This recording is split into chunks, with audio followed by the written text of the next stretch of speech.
Otep à tous, bien-aimés frères et sœurs. Pourquoi les États-Unis en premier, mais aussi les alliés européens, sont prêts à tout en Ukraine? Je vous ai dit la dernière fois qu'il y a une différence entre le candidat, l'idéologie, le programme du candidat Trump et le programme de Kamala Harris. Elle n'a pas de programme d'ailleurs, puisque ce n'est pas son programme, c'est le programme de Biden.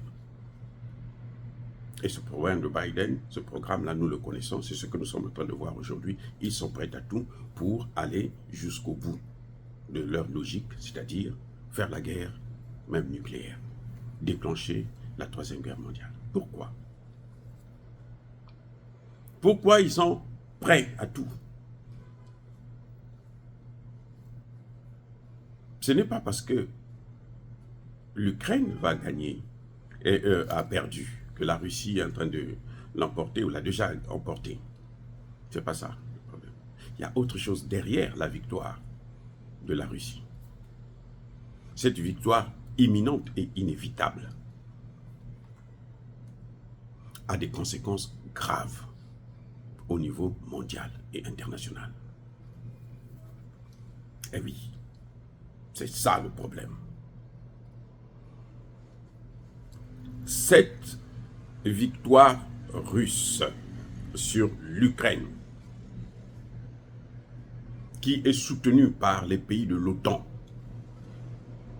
c'est une victoire russe sur l'OTAN. Donc c'est une victoire qui a des conséquences graves pour eux, mais pas pour le monde. Le monde, en tout cas, s'en fout, ou plutôt apprécie. Le monde, personne ne va regretter cet ordre mondial qui est en train de décliner. Cet empire qui est en train de s'éteindre. C'est pour ça que vous voyez toutes ces agitations, toutes ces craintes. Mais c'est difficile pour l'OTAN de maintenir une guerre en Ukraine, une autre guerre en Iran contre Israël, et puis probablement une autre guerre à Taïwan ou en Corée du Sud. Vous croyez qu'ils peuvent mener toutes ces guerres, puisqu'en Ukraine, ils n'ont plus d'armes. L'Ukraine échoue là, d'abord, parce que l'Ukraine n'a plus d'armes. L'Ukraine n'a plus des hommes. Eux, ils ont combien d'hommes qui vont aller à la fois en Israël, à Taïwan, en Corée du Nord et en Ukraine? Combien? C'est ça qui les fait. Ils ont déclenché trop de guerres en même temps. Et ça est en train de se revenir sur eux comme un effet boomerang. Ce qui est en train de se passer actuellement, la victoire de la Russie, entraînera l'effondrement total du monde unipolaire. Voilà l'une des premières conséquences, sinon la première conséquence, l'effondrement total du monde unipolaire. Retenez ça. Hein? La victoire de la Russie, là, c'est la victoire du monde multipolaire contre sur le monde unipolaire. 2. Cette victoire entraînera inéluctablement l'effondrement, la disparition de l'OTAN.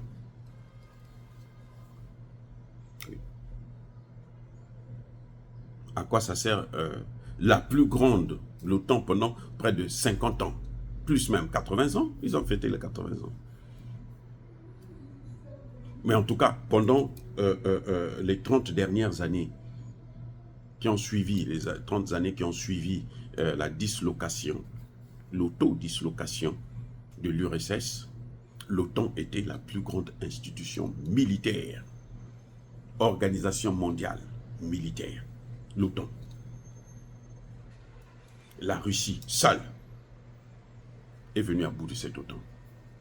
a anéanti cet OTAN, l'a mis à genoux.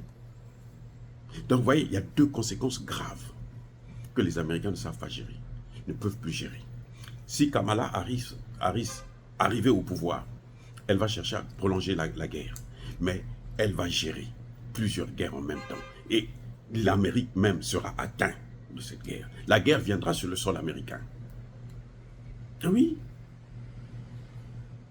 Mais Poutine l'a dit. Le Nord-Coréen, là, il n'attend que ça. On l'a puni pendant plus de 50 ans. Vous croyez qu'il va rester les bras croisés?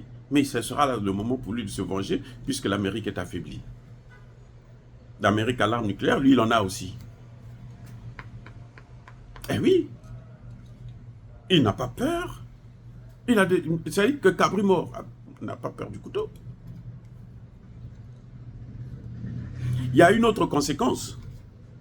C'est que les sanctions n'auront plus jamais d'effet. D'ailleurs, personne ne va croire encore à ça. Vous avez vu l'Iran? L'Iran s'en fout maintenant des sanctions. L'Iran aujourd'hui vous dit, bon, vous voulez me sanctionner, sanctionnez-moi. Eh oui. Les sanctions ont rendu la Russie puissante économiquement. Parce que la Russie est passée de la 11e puissance du monde. Vous savez, c'est pas moi qui l'ai dit, hein, c'est Alassane Ouattara. Oh, mais c'est la 11e puissance du monde, il ne faut rien. Il ne pourra rien faire à l'AES. Il ne peut pas aider l'AES. Il faut rester avec les autres. Il est en train d'apprendre ça à ses dépens. La Russie est maintenant la 4e puissance. Et la place des États-Unis, la 2e puissance du monde, est en train de se disputer aujourd'hui avec l'Inde et la Russie. Parce que la Russie a dépassé l'Allemagne et le Japon en quelques mois. Hein. La Russie a dépassé l'Allemagne et le Japon en quelques mois seulement. Donc voilà les conséquences graves qui découlent de la victoire de la Russie. Et c'est ce que les Occidentaux ne veulent pas supporter. Ils ne veulent pas gérer ça. Les Américains ont une parade pour essayer de temporiser. C'est de voir Donald Trump venir au pouvoir.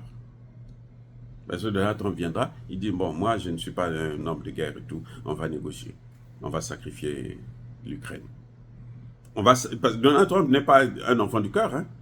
On va sacrifier l'Ukraine. Pour le bien des Américains. C'est ça qui peut leur donner, maintenir encore une petite position. Encore. Si comment vous appelez ça? À quel prix? Poutine ne va pas arrêter la guerre là, parce que Donald Trump est arrivé.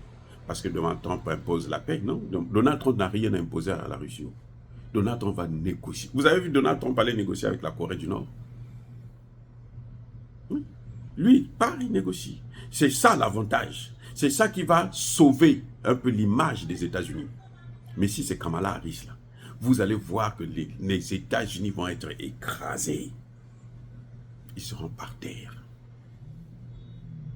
Ils seront par terre.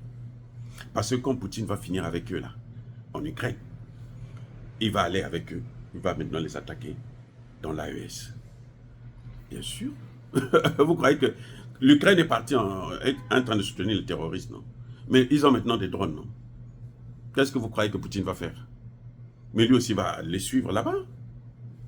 Puisqu'ils sont là-bas pour lui, pour Wagner. Donc il va les suivre là-bas. Et lui, comme il part là-bas, il a les Américains et les Français et autres qui le soutiennent, qui lui donnent des armes. Mais il va aller. Et c'est les pays qui ont des bases militaires occidentales. Ce sont eux qui vont payer le prix. Vous voyez ce qui est en train de se passer? C'est-à-dire que l'hégémonie américaine est en train de s'éteindre sous nos yeux à cause de leur mégalomanie, excès de pouvoir, abus de pouvoir. Nous avons le pouvoir, nous avons l'argent, nous avons la monnaie d'échange mondiale. Maintenant, nous, on peut faire ce qu'on veut. On va écraser les autres. On va tout le temps écraser les autres. On va écraser le monde. Mais le monde, ce n'est pas vous qui l'avez créé, c'est Dieu qui a créé le monde. Et ce monde-là, Dieu qui l'a créé va le protéger et il a suscité Poutine pour régler l'affaire. Ce n'est pas anodin ce que vous voyez là. C'est pas pour rien. C'est pas parce qu'ils aiment l'Ukraine qu'ils veulent absolument que l'Ukraine gagne. Non. C'est pour leur propre intérêt. D'ailleurs, nous, ici aux États-Unis, nous, on ne se bat pas pour les autres. Non. On ne se bat jamais pour les autres. Hein. On se bat pour nos propres intérêts. À nous, Américains. On ne se bat pas pour les autres. Donc, ce que vous voyez là, c'est parce que c'est l'image des États-Unis qui est complètement ternie. Les États-Unis, la plus grande puissance, sont écrasés par une petite puissance. Les États-Unis qui ont un budget militaire de 800 milliards de dollars, les États-Unis qui ont 830 bases militaires à l'étranger, ils vont faire revenir ces bases militaires-là. Et ils vont les fermer. Vous allez voir. Dès que la guerre finit là, ils vont commencer à fermer les bases militaires là. Le budget de l'armement américain, ça va baisser. Parce que même quand vous créez des armes, il faut avoir un terrain pour essayer ça. Les derniers essais nucléaires que les Américains ont voulu faire il n'y a pas longtemps, qu'est-ce que ça a donné? Échec.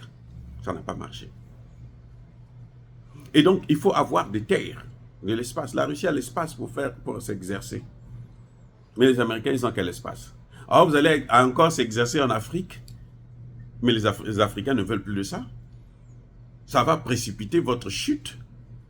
Oui, parce que ceux qui amortissent la chute des Américains et des Européens, là, mais ce sont les Africains. Eux, ils le savent, les Africains savent. Ils ont dit, la Chine nous a échappé, heureusement, il y a encore l'Afrique.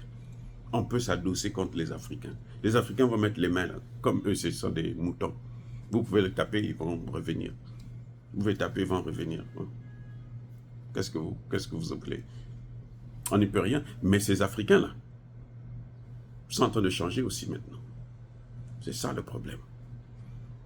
Donc, ce n'est pas par hasard que vous voyez ça. C'est l'avenir des États-Unis qui est en jeu. L'avenir de l'OTAN qui est en jeu.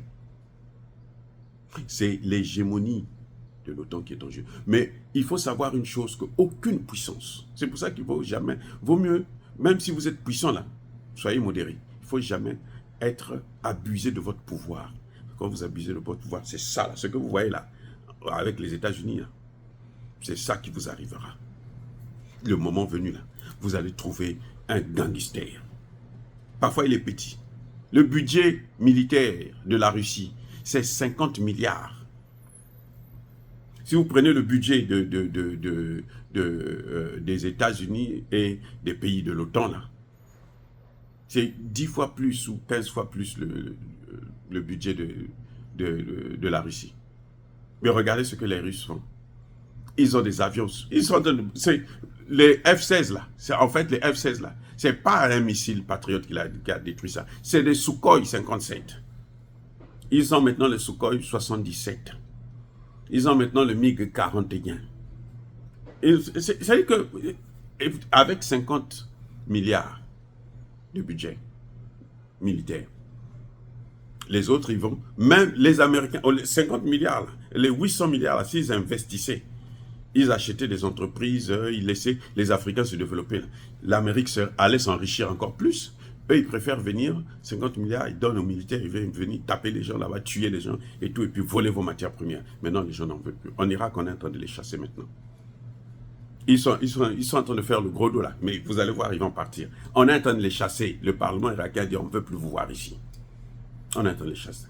L'Arabie Saoudite refuse de continuer avec cette histoire de pétrodollars. C'est l'Arabie Saoudite qui soutenait ça. Elle dit, je n'en veux plus.